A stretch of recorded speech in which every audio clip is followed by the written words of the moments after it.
Eu nunca esqueci isso, cara. Agora nós, como gerente, temos que usar a calça moderna de cor compatível, senão não vai. E aí você começou uma história da Pioneer.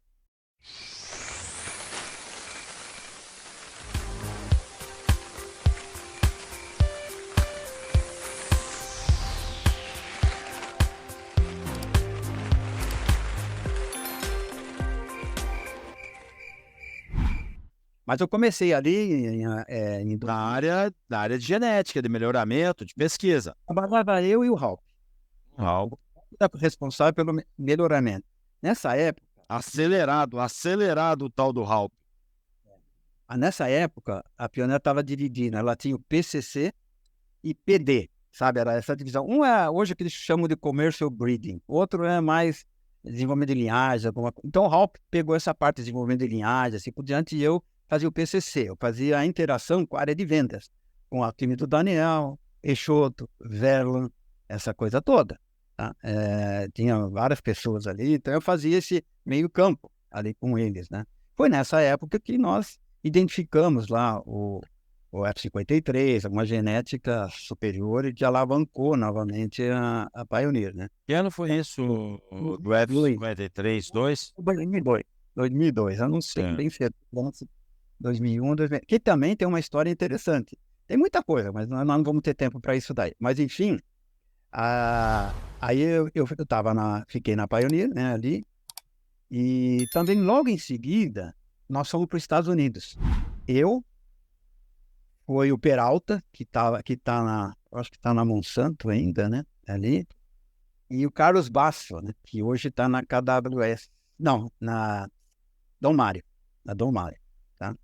Fomos nós três para os Estados Unidos. Ficamos 3 meses lá, rodando, conhecendo tudo lá, bacana. Foi uma experiência espetacular também, sabe? E depois, então, assim, ficamos assim. Aí eu trabalhava junto com a equipe lá do Verlon, do Peixoto, do Daniel, todo ali, tinha uma interação grande com o pessoal de vendas, né? Mas eu nunca fui muito pro lado de vendas, né? Meu negócio era um meio campo ali, sabe? De produtos, aquela coisa toda, né? Foi assim, até em 2005, que o Daniel foi convidado para assumir a América Latina, quando envolvia, né? Ele ficou responsável por tudo isso daí. E eu acabei ficando no lugar dele. O Paul Schickler, na época, né? Eu acabei ficando para substituindo o Daniel. Isso foi em 2005, em julho de 2005. Tá?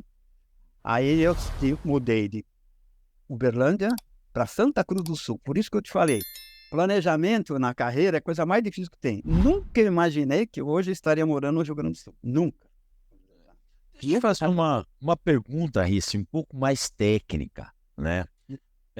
A tua vida foi uma vida de melhorista, né? E qual é o grande desafio para um melhorista, na tua concepção? Assim, ó, primeiro o seguinte, melhoramento, todos eles é o seguinte, você tem que ter o conhecimento, evidentemente, sem nada disso você não vai, mas é muita transpiração, muito trabalho de campo. Não adianta só, é, o melhoramento ele é um processo repetitivo, todo ano você já sabe o que vai fazer, assim, você já, é repetitivo, e é muita transpiração, é muito trabalho de campo ali, direitinho, não tem outra saída não, sabe? Tá certo, a gente tem hoje novas tecnologias, essas tecnologias, na verdade, estão para tentar substituir essa parte de campo, né? Mas ainda vai algum tempo. Eu diria que nós estamos talvez numa transição, né? Mas não dá para falar hoje eu não vou mais para o campo, não vou fazer só. Ainda já evoluiu muito, mas ainda tem mais um ponto. Mas Uma, uma, uma coisa que sempre me intrigou, Risse, na parte aí de milho, né? É que, assim, eu posso até estar errado, mas eu sempre achei que três pilares no melhoramento, ou no híbrido, ou você lançar um material, sempre foram muito fortes.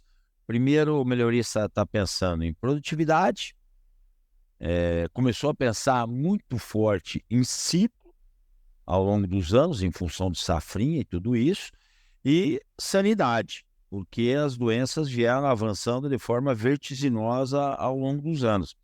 E assim, era muito difícil a gente achar um material que fosse extremamente produtivo, de ciclo extremamente rápido e extremamente sadio. Quando você mexia num desses 3 pontos, parece que atrapalhava o outro. O muito sadio era ciclo mais longo, não era tão produtivo. Isso ainda persiste? Ah, persiste. A dificuldade de você combinar mais de uma característica, mas uma delas que se mantém ao longo do tempo é a produtividade. Essa daí nunca mudou. Sabe, é o seguinte, nós tivemos uma mudança forte na cultura do milho, saiu do verão indo para a safrinha, complexo de doenças diferente, mudou, né? O sul tem um complexo de doença diferente do Brasil Central, né? O verão da safrinha. Então, você tem toda uma matriz de ambientes aí, né? Cada um tem isso que manda o posicionamento do produto. Tá? Então, é difícil, como você falou, pegar um que seja bom em tudo, né? Mas tem um que joga muito bem. Entender o ambiente é tão importante como entender da genética, sabe? Isso é fundamental. Teve alguns híbridos que eu considero que foram os galos cinza aí por um bom tempo, né?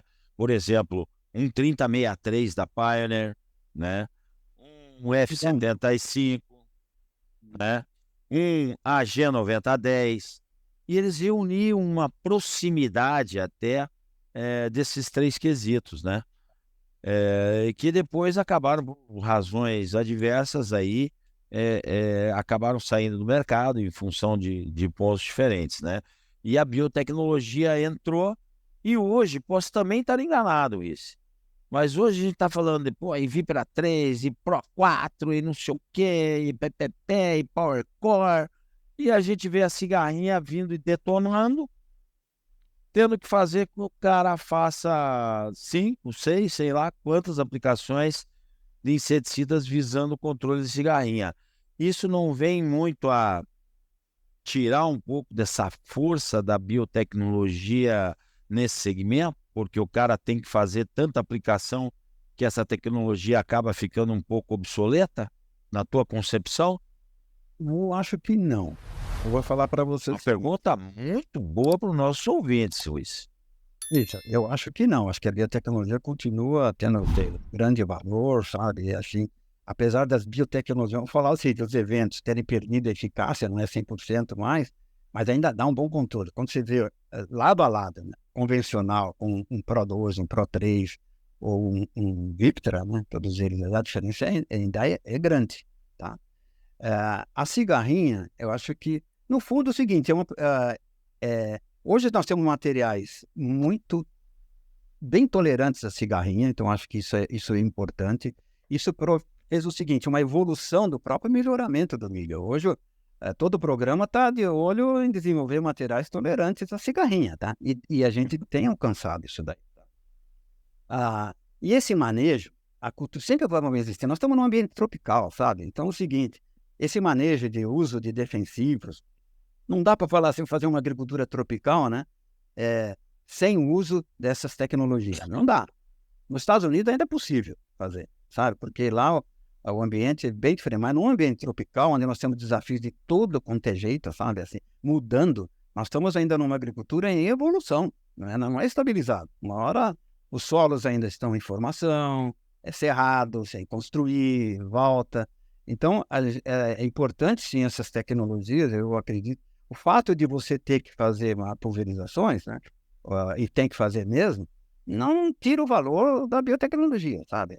Eu acho que, pelo contrário, ela ajuda. Tanto é que, vamos dizer, a principal problema da cultura do milho era a lagarta do cartucho. Tá? Esse era o principal. Com a biotecnologia, resolveu muito desses problemas. Tá? Hoje, você não vê tanta reclamação aí, né, da lagarta, mas vê mais da cigarrinha. Né? Esse é o grande ponto, que é difícil de controle mesmo. Mas eu diria que são estágios, né? São aqueles desafios, né, que eu falo para você que a gente tem que vencer, né? E a genética sempre mostrou que vence, sabe? É uma questão de tempo. A gente já tem, no começo, tem muitos materiais muito sensíveis. Esse aí, cara, nem muita aplicação adianta, sabe? Eu diria que é bem complicado, sabe? Então você tem que prestar muita atenção na tolerância à cigarrinha, na genética, né, que você Na genética.